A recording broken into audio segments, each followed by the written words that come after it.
So far on the Abject, I've talked about two of my three favourite filmmakers, Lars von Trier, what can I say? I understand Hitler. And David Lynch. Plaster of Paris bullshit! Today I'm going to talk about the third filmmaker, and that is Michael Haneke. Ich habe mal zur Isabel gesagt, ich weiß jetzt nicht mehr bei welcher Szene, sondern ideal wäre, wenn die Szene so ist, dass die Leute wegschauen, weil sie es nicht aushalten. Ne? His films are so bone dry, austere, and sometimes didactic that I think people can find them a bit hard to get into.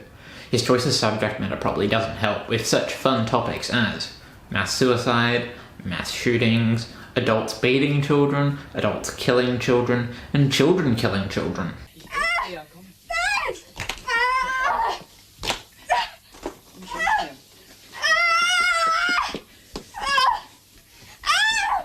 His films are definitely not for everyone.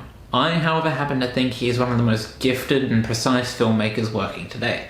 Today's film, which is Caché, aka Hidden, is considered by many to be his best film, and this is an opinion I tend to agree with.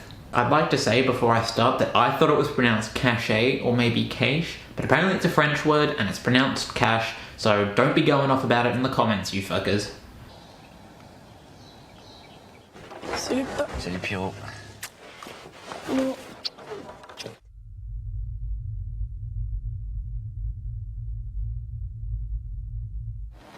On nous envoie des vues de la maison. Il a dû rester là un bon moment. La cassette fait plus de 2 heures. Cache is about a bourgeois married couple, George and Anne, who are tormented by someone unknown who is sending them creepy videotapes of their home, as well as these strange and disturbing drawings. As the film goes on, it becomes clear that whoever is behind these disturbances somehow has knowledge of an unpleasant event buried in George's past. Part of what makes this my favourite Haneke film is the way that Haneke manages to combine genre tropes and social commentary. If you compare this to a movie like Benny's Video, which is almost willfully unengaging at parts, Cache manages to be a taut and suspenseful thriller, while also still using Haneke's extremely clinical style. There's no action scenes and there's only one gruesome scene of violence, but it still manages to have a really tense and engaging atmosphere that says to me that if Haneke was so inclined, he could have been like the Austrian David Fincher, making really classy, well-done pulp. T'as pas une idée, toi, qui pourrait s'amuser à ça? Vous attendez encore quelqu'un? In terms of the cinematography, I always love Christian Berger's collaborations with Michael Haneke. His style is very observational and unobtrusive, but it never feels lazy or flat. In fact, it's actually kind of voyeuristic and it makes you feel uneasy, and I think that's a big part of why this movie works so well.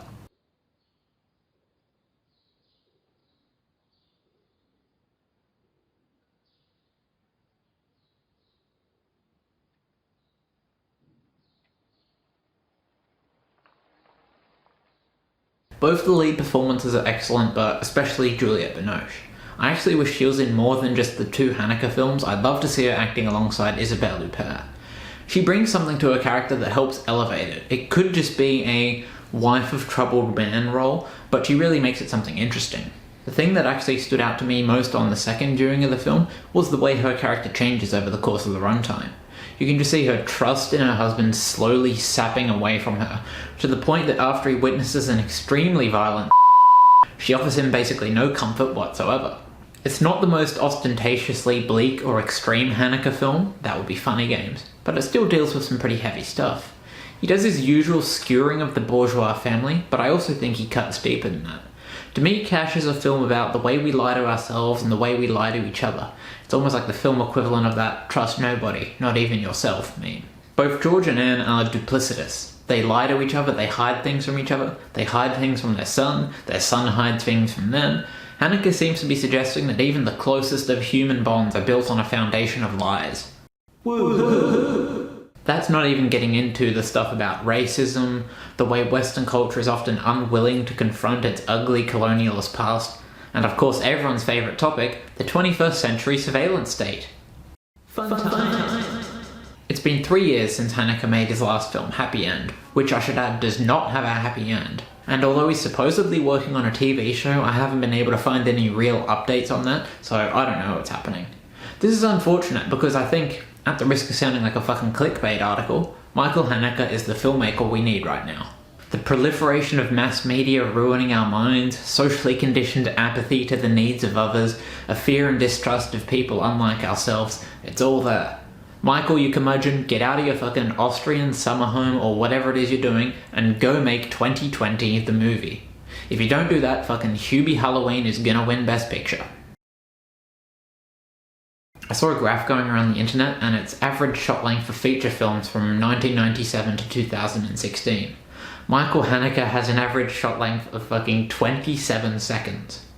Get good, Paul Greengrass, you hyper-caffeinated prick.